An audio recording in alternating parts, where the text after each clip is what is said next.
Por favor, abra la palabra de Dios en Primera de Pedro, capítulo 3. Antes de leer el verso 1, quiero hacer una pregunta. Sea que usted esté casado o no, ¿está preparado o preparada para casarse? Dicho de otra manera, ¿es usted digno de llamarse un esposo o una esposa?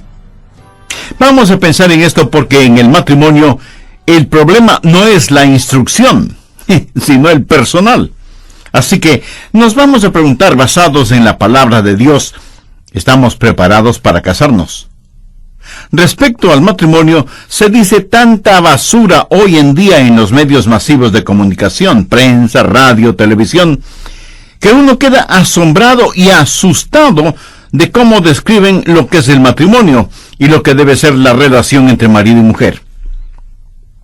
Hace mucho tiempo, en las afueras de un pequeño pueblo, había un enorme basurero. Y cuando ese lugar se llenó totalmente de basura, un constructor lo compró. Tenía una idea para ganar mucho dinero con ese basurero.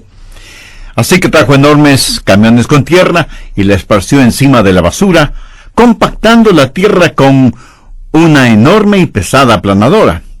Trajo más tierra y realizó el mismo procedimiento hasta que lo que había sido un inmenso basurero se convirtió en un hermoso terreno firme y nivelado, y entonces comenzó a trazar un conjunto habitacional con amplias calles, hermosos jardines y florecientes árboles.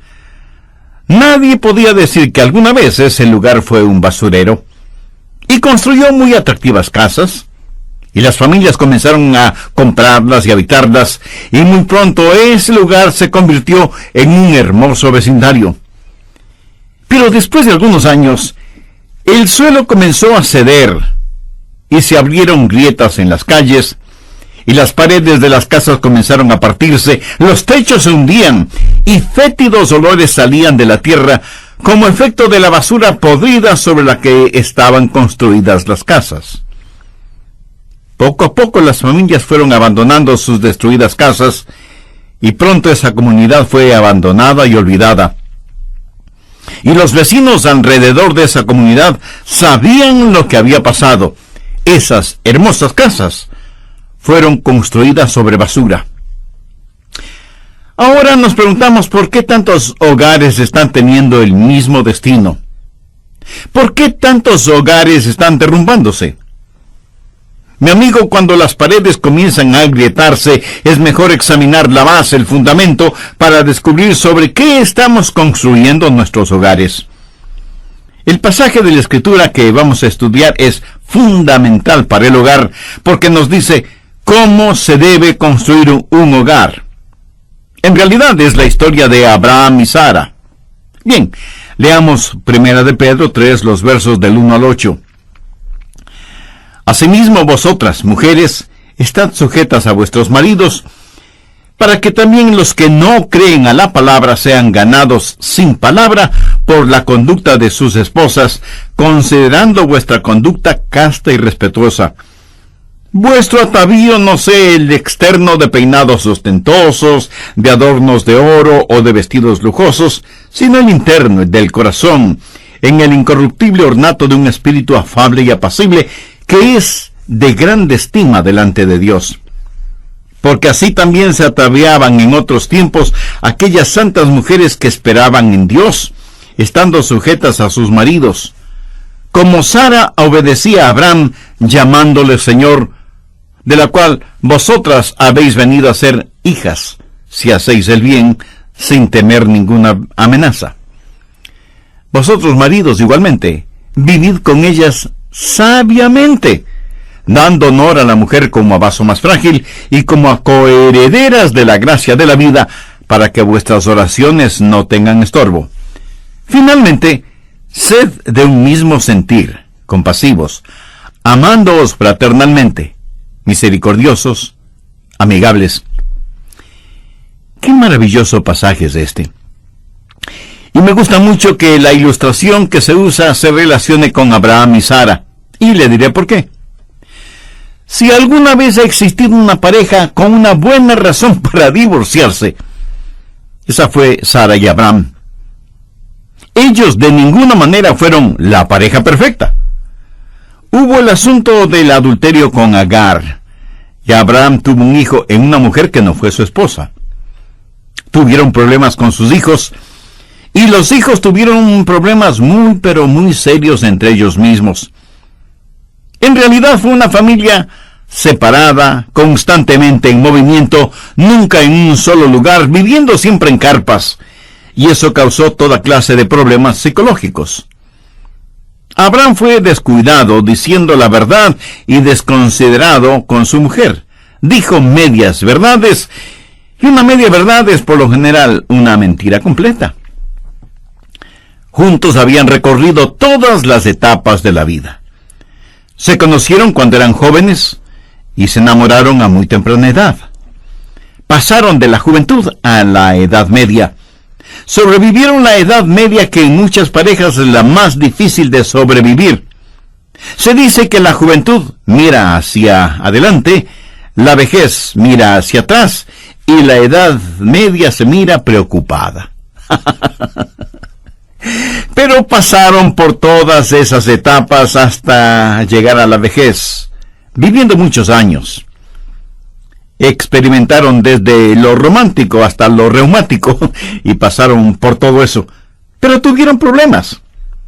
Sin embargo, a pesar de todo, lograron llegar al final porque aprendieron ciertos principios. Y uno de los principios básicos fue compromiso. ¿Sabía usted que las parejas que se divorcian y las que no se divorcian generalmente tienen la misma clase de problemas? La diferencia no está en los problemas que tengan, sino en el compromiso mutuo. Amigas y amigos oyentes, deseo que escuchen con mucha atención lo que voy a decir. No es el amor lo que mantiene a su matrimonio unido. Es el matrimonio el que mantiene su amor mutuo. Es compromiso, entrega. Es una vida construida en ciertos principios bíblicos. Y en Primera de Pedro, el apóstol tiene primero palabras para las esposas y segundo, ayuda para los esposos. Palabras para las esposas y ayuda para los esposos. Básicamente, Pedro está diciendo cuáles son las actitudes y los atributos que hacen de una esposa cristiana una mujer piadosa. La clase de esposa que debe ser. Y primero les habla de sumisión. Veamos los versos 1 y 2. Asimismo, vosotras, mujeres, estad sujetas. Esto significa sumisión. Estad sujetas a vuestros maridos. Detengámonos aquí un instante. Ella debe estar sujeta a su propio marido. Y algunas mujeres estarán pensando, pastor, eso sería maravilloso si él fuera un marido bueno y piadoso. Un momento, mi amiga. La Biblia dice que la mujer debe estar sujeta o sumisa a su propio marido. ¿Por qué? Para que también los que no creen a la palabra sean ganados sin palabra por la conducta de sus esposas. Por lo tanto, una esposa cristiana piadosa debe estar sometida a su esposo. Ahora, en esta época de la liberación femenina, se dice que las mujeres no deben estar sometidas a nadie ni a nada. Pero la sumisión es una realidad de la vida, y no es algo malo, sino algo bueno. Verá, la sumisión es necesaria para el liderazgo, y el liderazgo es necesario para triunfar en la vida. Sin sumisión no puede haber orden en el hogar, y sin orden en el hogar no podemos funcionar. Lo he dicho varias veces, pero es bueno decirlo una vez más. Cualquier cosa sin cabeza está muerta, y cualquier cosa con dos cabezas es un monstruo. Y es Dios mismo quien ha puesto al marido como cabeza del hogar. Esto de ninguna manera significa que la mujer es inferior, o que el marido es superior. Algunas veces tenemos la idea de que si estamos en sumisión a alguien o algo, somos inferiores a aquello que estamos en sumisión. Pero nada es más alejado de la verdad. Un versículo clave en esto es 1 Corintios 11:3. Pero quiero que sepáis que Cristo es la cabeza de todo varón. Cristo es la autoridad sobre todo hombre, y la autoridad sobre la mujer es el hombre. Y la cabeza de Cristo es Dios. Así que lo siguiente es el orden de autoridad desde el punto de vista de Dios.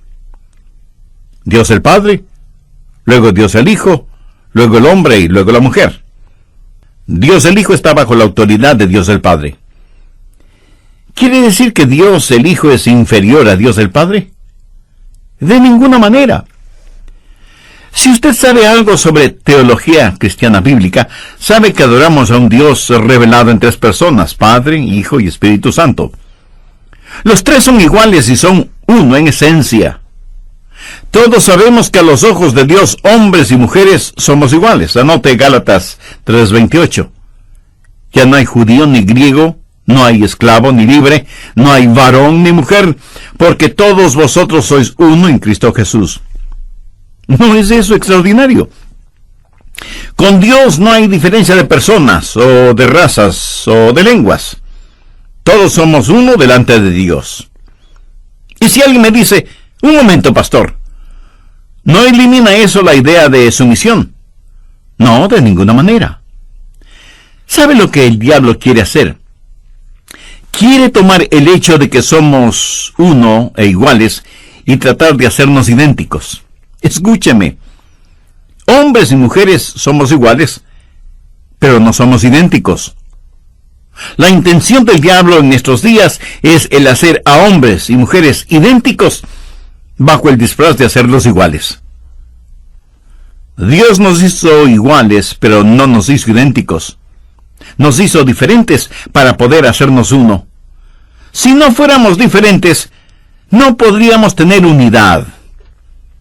Fueron las diferencias en Joyce las que me atrajeron hacia ella. Y creo que mis diferencias fueron las que le atrajeron a ella hacia mí. Quiero decir, yo no quisiera frotar mis mejillas con barba contra las mejillas con barba de otro hombre. Me sería más fácil abrazar a un puercoespín. Lo que trato de decir, mi amigo, es que Dios nos hizo diferentes para poder hacernos uno. Hombres y mujeres somos iguales, pero no somos idénticos. Y yo doy gracias a Dios por las diferencias. La Biblia está en contra de los afeminados y de las marimachos. Y dice que al principio Dios los hizo varón y hembra. Así que cuando una mujer está sujeta a su marido, no es inferior a su marido. Así como Dios el Hijo, por estar sujeto a su padre, no es inferior a su padre. Ahora, cuando una mujer acepta esta clase de actitud, algo maravilloso sucede. Atrae la atención de su esposo. Y Pedro dice que el marido no salvo puede ser ganado por la conducta de su esposa. La conducta casta y respetuosa de la mujer llamará la atención del hombre como ninguna otra cosa podría hacerlo. Ruth Graham, la esposa del evangelista Billy Graham, solía decir: es la labor de la mujer amar a su esposo. Es la labor de Dios el hacer bueno a ese esposo. Sumisión no es inferioridad, de hecho es superioridad. Usted nunca se parecerá más al Señor Jesucristo que cuando se somete, y nunca se parecerá más al diablo que cuando se subleva. Dios dice que el marido es la cabeza del hogar, y eso es todo. No significa que él es superior a ella. Solo significa que para que un hogar funcione como Dios quiere, el hombre es la cabeza y la mujer debe estar sujeta a él. Así que para la mujer, lo primero es sumisión. La segunda cosa que quiero que note es su manera de hablar. Pedro dice que los maridos que no creen en la palabra pueden ser ganados por la conducta silenciosa de sus esposas. Pero la idea total en 1 de Pedro 3:1 es que los esposos podrán ser ganados si es que no tienen una esposa regañona. Ahora, de lo que yo sé, ningún hombre se ha convertido al cristianismo por medio de una mujer regañona. Y la Biblia tiene mucho que decir sobre este asunto. Veamos Proverbios 19:13. Dolores para su padre el hijo necio, y gotera continua las contiendas de la mujer.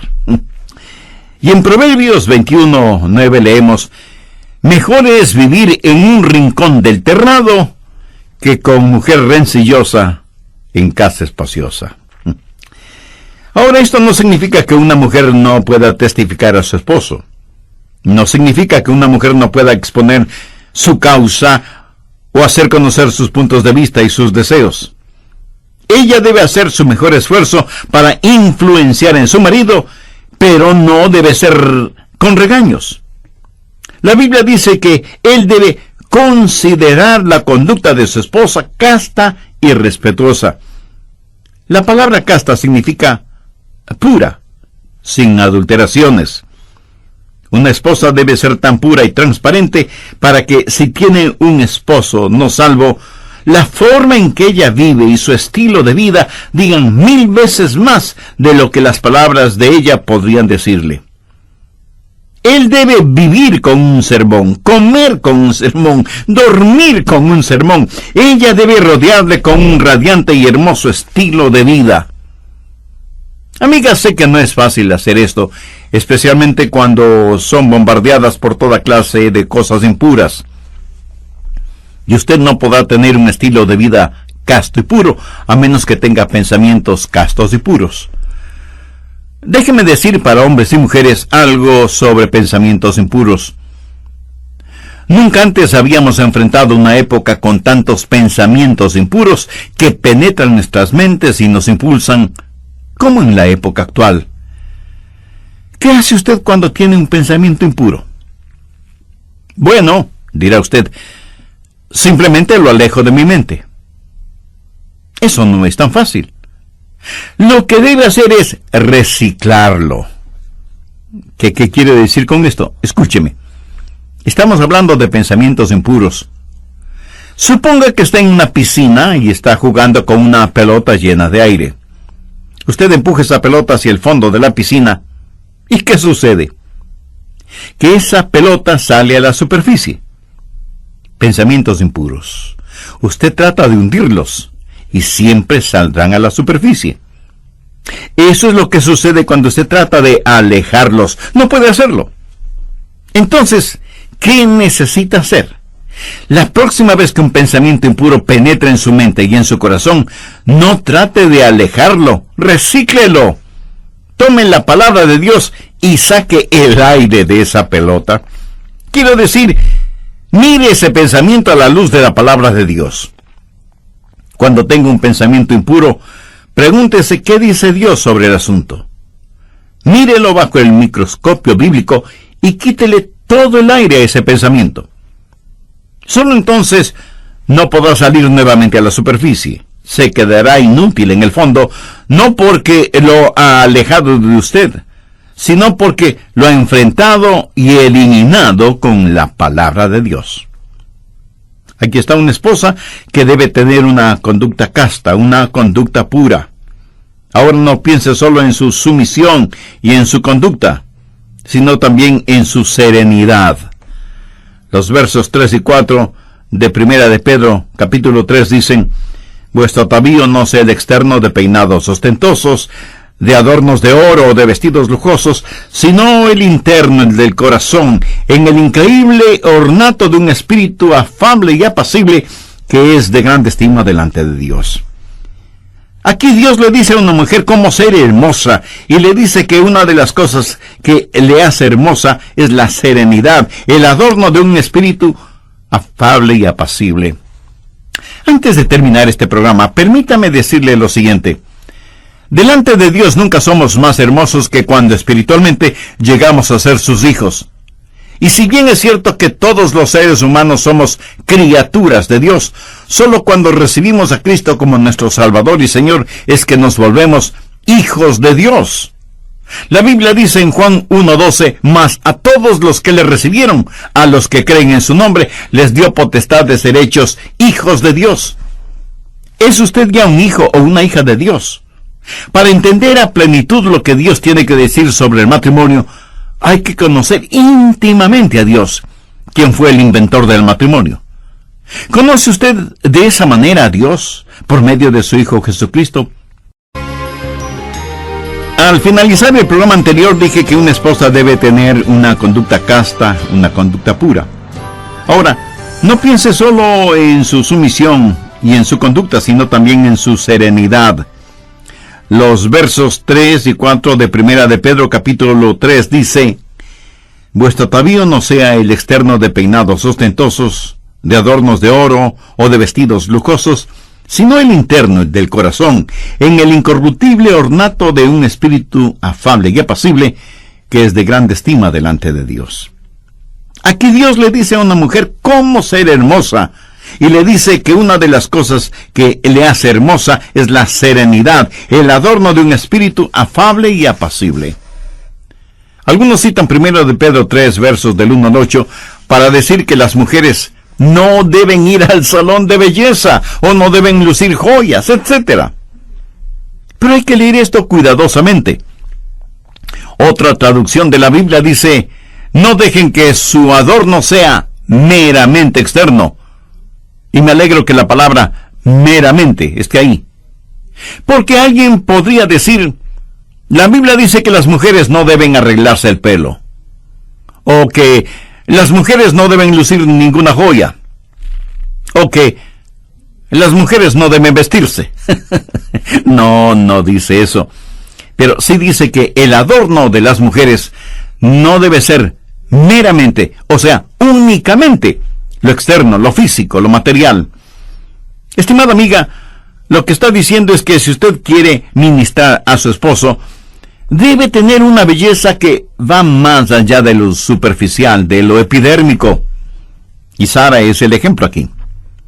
Permítame decirle que Sara fue una mujer de extraordinaria hermosura. Imagínese, ella tenía 80 años y los hombres aún se peleaban por ella. Pero el apóstol está diciendo que una mujer casta y pura no debe ponerse vestidos chillones o llamativos, que no debe sobreadornarse de tal manera que esconda por completo la belleza interior que Dios ha puesto en ella. Por ejemplo, se dice que los ojos son el espejo del alma. ¿Ha visto cómo algunas mujeres se maquillan los ojos? Asustarían a cualquier marciano si los marcianos existieran. Y debido a esa máscara que se ponen, es imposible ver ninguna belleza interna. Y Pedro dice que si usted pone el énfasis solo en lo exterior, está peleando una batalla perdida, porque las cosas externas son corruptibles. Pero la belleza interna va en aumento día tras día. Se hizo una importante encuesta entre estudiantes colegiales y universitarios. La pregunta fue: ¿qué valores espera encontrar en la persona con la cual tiene una cita? Los estudiantes respondieron que lo que esperaban encontrar era personalidad, sinceridad y carácter. El asunto de la apariencia física ocupó casi el último lugar en la encuesta. ¿Sabe que las personas que se adornan excesivamente es porque les falta autoconfianza? Pero la persona que se viste sencillamente y hace resaltar sus cualidades internas es la persona más segura de sí misma. El apóstol habla del ornato de un espíritu afable y apacible.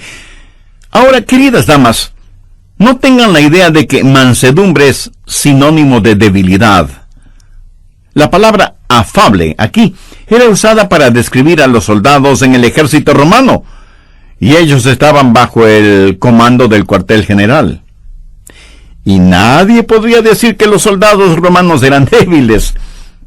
Pero esta palabra la usaban para describir a un caballo salvaje en el desierto, al que enseñaban a llevar la brida y la montura. Ciertamente ese caballo no era débil, y aunque fuera domado, seguía conservando toda su fortaleza.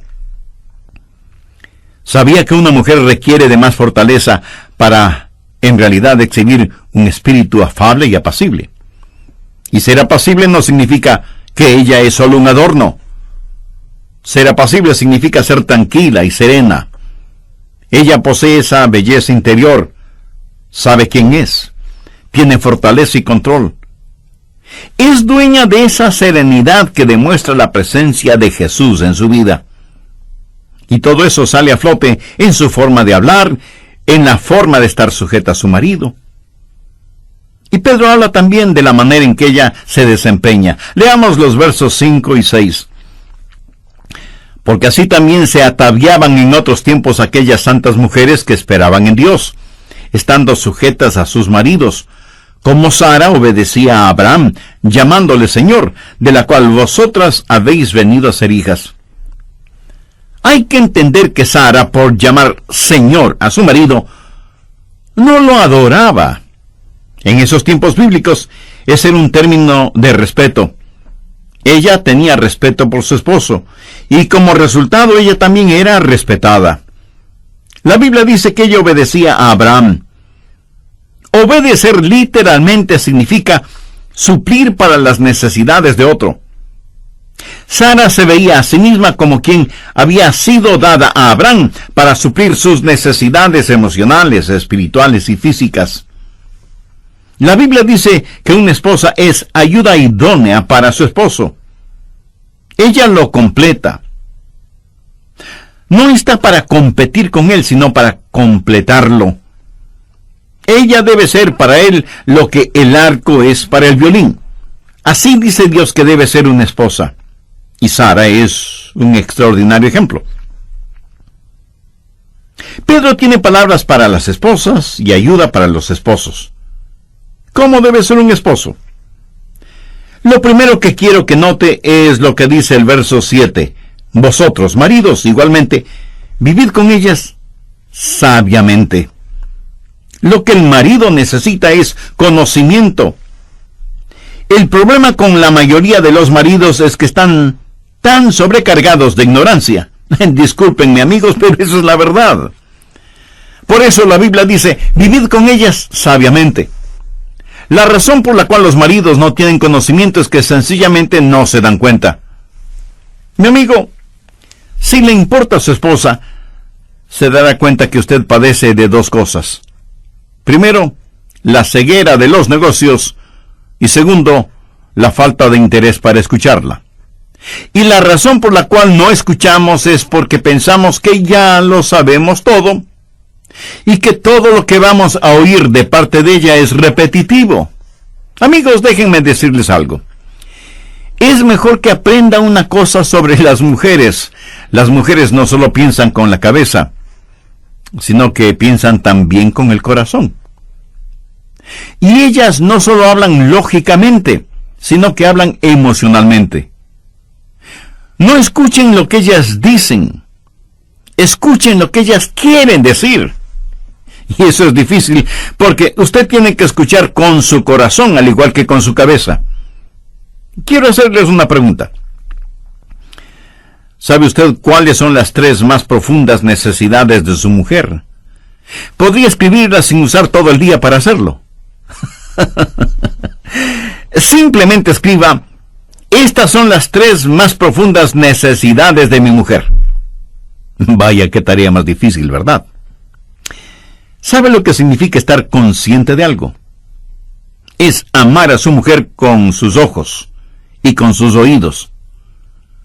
¿Hace usted eso? Y usted me dice, pastor, pero ella sabe que le amo. Una de las claves para estar consciente de alguien es el orar por esa persona. ¿Ora usted con su esposa? Honestamente, usted no puede interceder por ella si no está consciente de su bienestar, de sus necesidades. Pero no solo estar consciente de eso, sino también aceptarla. Pedro dice, vosotros, maridos, igualmente vivid con ellas.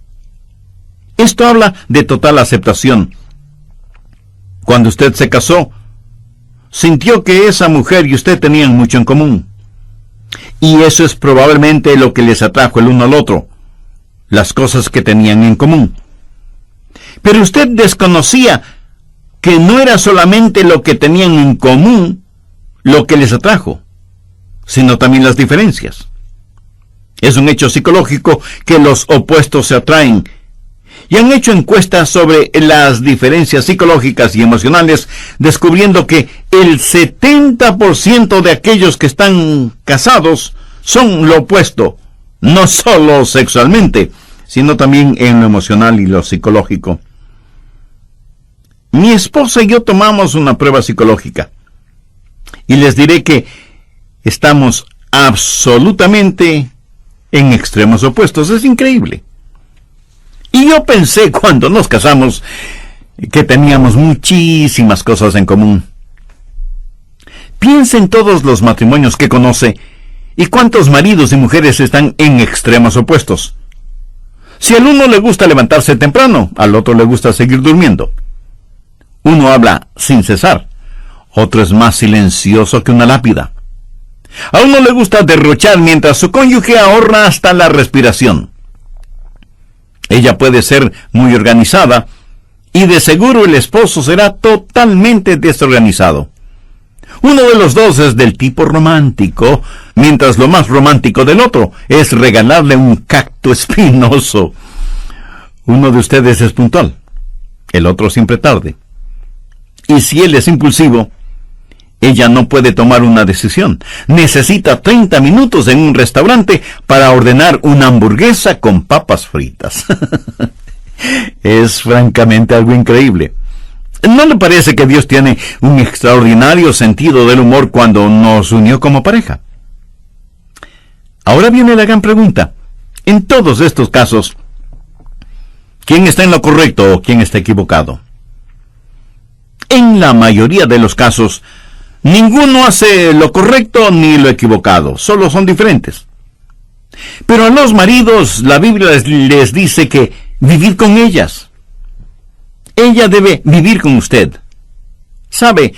La falta de aceptación pone a su matrimonio en una base condicional donde usted dice, bueno, te amaré si es que... O la otra frase es, te amo porque... O sea que el amor suyo hacia su cónyuge está condicionado y no debe ser así. La aceptación es amor incondicional. Ahora ponga atención. Para poder aceptar, usted tiene que hacer ajustes. Pedro dice que el marido debe dar honor a la mujer como a vaso más frágil. Por lo tanto, ¿quién debe hacer los mayores ajustes? Lo fuerte debe ajustarse a lo débil. Y porque lo fuerte puede ajustarse a lo débil no puede ajustarse a lo fuerte. Eso es lógico. Debe haber ajustes. El marido debe dar honor a su mujer como a vaso más frágil. Y si usted me pregunta qué significa vaso frágil en relación con la mujer, francamente no lo sé, porque las mujeres sobreviven a los hombres. ¿Sabía que financieramente las mujeres controlan un enorme porcentaje del dinero? Y sin embargo la Biblia les llama vaso frágil. Yo creo que el vaso frágil es el vaso más fuerte debido a la debilidad del vaso fuerte por el vaso frágil. Espero que me haya entendido. Pero el que la mujer sea el vaso frágil de ninguna manera significa que sea un vaso inferior. ¿Cuál es inferior? ¿Ese hermoso florero de cristal en la sala de su casa o la olla de acero en la cocina? La olla de acero es inferior, pero el florero es frágil. ¿Qué es más delicado, la seda o el lienzo? El lienzo es más fuerte, pero la seda es delicada. Lo que Dios está diciendo es que le ha dado a la mujer una naturaleza más delicada, y por lo tanto es la responsabilidad y privilegio del marido el hacer los ajustes necesarios. Alguien se preguntará, ¿por qué me casé con esta mujer? Le diré por qué. Ella es como la lija, y Dios la usa para lijarlo y hacer de usted lo que debe ser. Por lo tanto, no trate de cambiar a su cónyuge. ¿Sabe? La mayoría de nosotros pensamos, bueno, le cambiaré a él o a ella después de que nos casemos. Y después de casados, un día usted viene y le dice a su esposa, querida, te he inscrito en un curso de mejoramiento personal. No haga eso. Solo acéptela. Hombres y mujeres tenemos cosas que necesitan ser cambiadas. ¿Quiere saber cómo cambiar a su cónyuge? Escúcheme. La única manera que en realidad puede cambiar a su cónyuge es cambiando usted mismo. Piense sobre esto. Y si se está preguntando cómo eso puede cambiar a su esposa, se lo explicaré. Cuando usted cambia, le está dando a ella algo sobre lo que ella debe reaccionar, y ella no podrá reaccionar hacia usted como acostumbraba anteriormente, porque usted no está actuando como lo hacía anteriormente. Usted le ha dado a ella algo diferente y mejor para que reaccione. Pero mientras tanto, usted necesita ajustarse a ella. El amor maduro dice, te amo, por lo tanto voy a cambiar. El amor egoísta dice, para que te pueda amar, tienes que cambiar. El otro elemento es aprecio. Pedro dice, dando honor a la mujer. Aquí la raíz de la palabra honor significa mostrar buenas maneras a su esposa. Habla del aprecio que debe sentir por ella. ¿Sabe el significado de la palabra aprecio? En el diccionario, una de las definiciones dice añadir valor. Por ejemplo, si usted tiene una propiedad y le dicen que esa propiedad se está apreciando, ¿qué significa eso? Pues que su propiedad está aumentando de valor. ¿Qué es lo contrario de esto? Depreciación, que significa que algo está perdiendo su valor. ¿Quiere usted una esposa que cada día se aprecia más? ¿O una esposa que cada día se deprecia más? Es una buena inversión para usted el apreciar a su esposa. Cuando usted le da honor, cuando le muestra aprecio, ella, por así decirlo, aumenta de valor, porque ella tendrá una saludable imagen de sí misma. Y cuando eso sucede, ella tendrá ese ornato de un espíritu afable y apacible. Maridos y mujeres vivimos en un mundo donde todo alrededor nuestro trata de derrumbarnos. Todos tratan de llegar a la cúspide, y para lograrlo, pisotean a quienes se encuentran en su camino. Esposos y esposas necesitan alguien que los anime y levante. ¿Sabe lo que cada persona necesita? Cada persona necesita aprecio. Cada persona desea ser apreciada. Y si usted me dice que no, con todo el aprecio que le tengo, permítame decirle que está mintiendo. ¿Sabe de quién anhelo escuchar palabras de aprecio? Pues de mi esposa. Porque las palabras de aprecio son muy importantes en la vida de cualquier ser humano. Por lo tanto, cuán significativo es que el esposo dé honor a su mujer, alabe a su mujer. Y note que estoy diciendo alabe a su mujer, no digo adule a su mujer. La genuina alabanza está fundamentada en la verdad. El adulo, por lo general, es engañoso y se basa en mentiras. Leemos en el Salmo 5, verso 9, porque en la boca de ellos no hay sinceridad. Sus entrañas son maldad. Sepulcro abierto es su garganta. Con su lengua hablan lisonjas. Alabe a su mujer y hágalo públicamente, frente a sus familiares, frente a sus amigos, frente a sus socios. Esto es lo que la palabra de Dios dice. Se dice que después de años de matrimonio un hombre puede ver a su esposa aún sin mirarla y viceversa. ¿Cuán verdadero es eso? Veamos una vez más 1 de Pedro 3:7. Vosotros maridos igualmente vivid con ella sabiamente, dando honor a la mujer como a vaso más frágil y como a coheredera de la gracia de la vida, para que vuestras oraciones no tengan estorbo. ¿Notó esa hermosa frase, como a coheredera de la gracia de la vida? La gracia de la vida.